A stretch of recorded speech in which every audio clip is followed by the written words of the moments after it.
বেশ কয়েকদিন ধরেই ফেসবুক অ্যান্ড ইনস্টাগ্রামে এই রেসিপিটা আমি দেখতে পাই।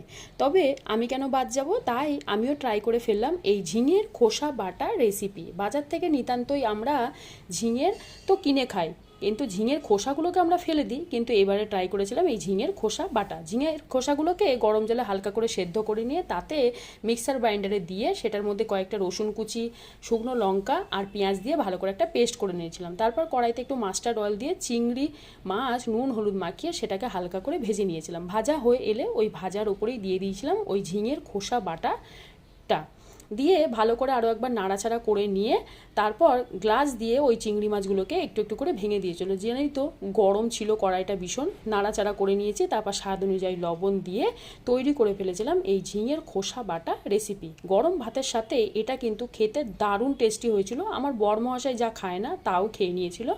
চলো, কেমন লাগলো অবশ্যই কমেন্ট করে জানিও।